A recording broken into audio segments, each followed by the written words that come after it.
والے لوگ ہیں جو پازیٹیو تھنکرز ہیں، ایسے لوگوں کے ساتھ ایک صاحب جو ایک بڑی اچھی مجلس میں جایا کرتے تھے، اور ایک دن ان کو کوئی ان کی بات غیر مناسب لگی اور انہوں نے اس مجلس میں جانا چھوڑ دیا. اس مجلس کے جو بڑے تھے وہ اس کے گھر گئے، گھر جا کے دیکھا تو کہ وہ آگ کے اوپر جو ہے وہ ہاتھ سیک رہے تھے، اور انہوں نے سامنے کی نشست پہ بیٹھ گئے، کوئی بات نہیں کی، اور جو ہے وہ چمٹے کے ساتھ ایک کوئلے کو پکڑا، باہر رکھ دیا، اور تھوڑی دیر بعد جب وہ کوئلہ ٹھنڈا ہو گیا تو دوبارہ اس کو پکڑ کے جو ہے وہ انگیٹھی کے اندر رکھ دیا، دوبارہ وہ سرخ ہو، اور کہا کہ مجھے اجازت دیجیے میں چلتا ہوں. دروازے پہ ان کو رخصت کرنے کے لیے گئے، کہا کہ اس خاموش پیغام کے لیے شکریہ، میں کل سے دوبارہ اسی مجلس میں شرکت ہوں گا.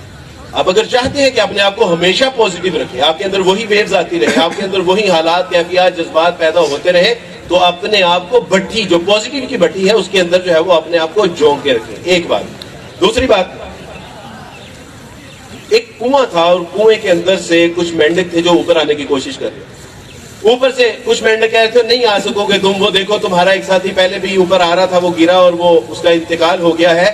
دوسرا بھی آیا، اس نے بھی ہمت ہاری، وہ بھی گر کے. تیسرے کو بڑا شور مچایا کہ بھئی نہیں کرو نہیں کرو نہیں کرو، مر جاؤ گے. لیکن وہ اوپر آیا اور اوپر آ کے اس نے ایسے سب کو جب دیکھا تو کچھ میڈیا والے بھی آئے ہوئے تھے.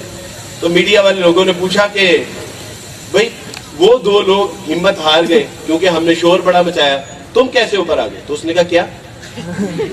اس نے کہا کہ تم کیسے آ گئے؟ اس نے کہا کہ کیا؟ پتا چلا کہ اس نے اپنے کانوں کے اندر روئی دی ہوئی تھی، وہ لوگوں کی باتیں نہیں سن رہا تھا. اس نے طے کر لیا تھا کہ میں نے جانا ہے تو میں نے جانا، یہ میری منزل. اور اقبال کہتے ہیں کہ عقابی روح جب بیدار ہوتی ہے جوانوں میں، نظر آتی ہے اس کو اپنی منزل آسمانوں میں.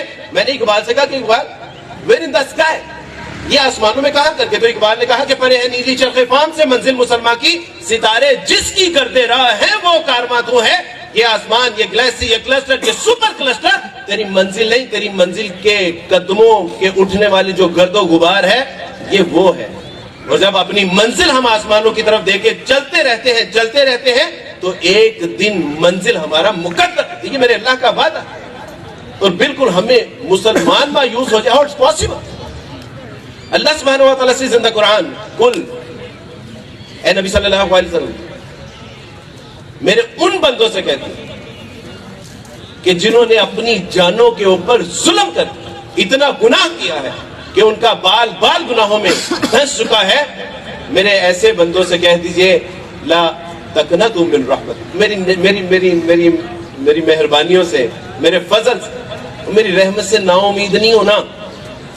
تو ہم مسلمان کیوں نا امید ہوگا کہ گناہ گاروں کو بشارت دی جا رہی ہے کہ اپنے رب کے جو مہربانیاں ہیں، جو اس کا فضل ہے، جو اس کی رحمت ہے، اس سے نا امید نہیں ہونا. تو پھر مسلمان کے لیے تو نا امیدی کا. تو بھائی یہ 3 سبق یاد رکھیے کہ ایک تو پازیٹیو سوچنا ہے، قرآن کا حکم ہے، رسول اللہ صلی اللہ علیہ وسلم کی تعلیمات ہے، لوگوں کی باتوں پہ کان نہیں دینے، اور تیسرا یہ کہ منزل کی طرف قدم بڑھاتے جانا ہے. انشاءاللہ ایک دن منزل ہمارا مقدر ہے انشاءاللہ.